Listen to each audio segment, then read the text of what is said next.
Have you ever wondered what allows some people to endure the absolute unthinkable, while other people just fall apart? Well, the answer lies in one of the most powerful ideas about human resilience, an idea that was forged in one of the darkest chapters of our history. So let's dive in.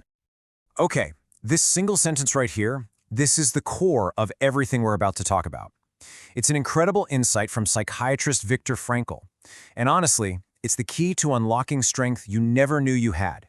But to really truly get its power, we have to go back to where this idea was born.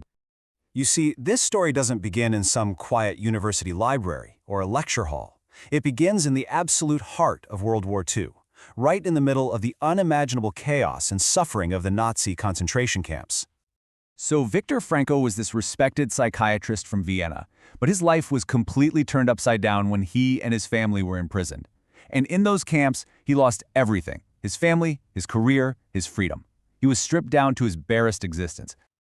But here's the thing, Frankl didn't just endure, he observed. As a psychiatrist, he couldn't help himself. He turned the camp into a kind of living laboratory.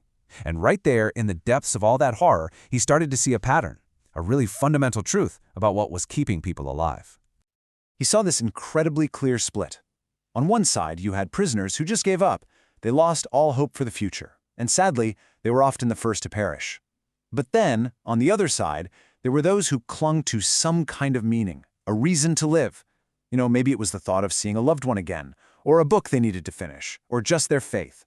Whatever it was, their why gave them the strength to endure almost any how. And this realization led Frankl to a truly monumental discovery about the one thing that could never be taken away from him, or for that matter, from any of us. He called it inner freedom. Think about that. Even in the absolute bleakest conditions imaginable, he realized there was one thing the guards couldn't touch: his mind and his ability to choose his response to his own suffering. He believed that this power to choose your inner attitude is the last and maybe the most important of all human freedoms. And what's so fascinating is that this isn't just some nice feel-good idea. It's not just an abstract philosophy. Frankl's observation has been backed up time and time again across so many different fields, from brain science to psychology. Let's take a quick look at how.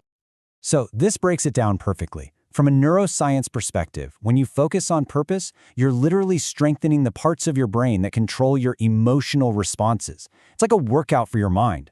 Psychologically, it's about giving your suffering a story. You transform it from just random chaotic pain into a meaningful part of your journey. And spiritually, it's about transcendence, realizing that your core self, your consciousness, remains untouched by all the external darkness. Okay, so that's the big idea.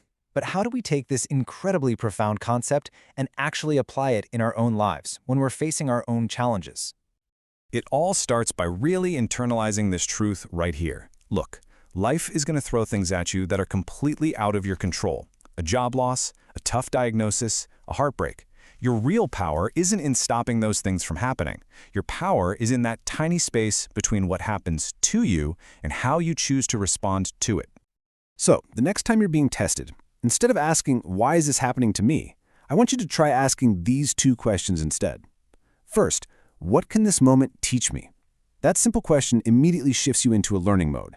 And second, what meaning can I give to this? This one puts you right back in the driver's seat of your own story. So here's a super simple framework. First, you have to acknowledge the pain. You can't run from it or pretend it's not there. Second, ask those key questions we just talked about. This is how you shift from being a victim to being an observer. And third, you consciously choose your meaning. This is how you transform your pain from a prison that holds you captive into a path that leads you forward. All right, so as we wrap this up, I want to leave you with a few core ideas to really hold on to. Think of these as your mental mantra. First, remember this. Your mind isn't your enemy, not at all. It's a tool. And when you train it to focus on meaning, it becomes your single greatest ally in building resilience. Next, let's reframe our relationship with pain. It's not some kind of cosmic punishment. It's actually an invitation, a portal even, to go deeper, to become more aware, and to discover strengths you literally never knew you had. And finally, really understand that your meaning is your medicine. In those moments of pure chaos, it's the structure that holds you together. It's the fuel that gives strength to your soul. So no matter what you face, today, tomorrow, next year, I want you to pause and just remind yourself of this one single thought. I have the power to choose my meaning.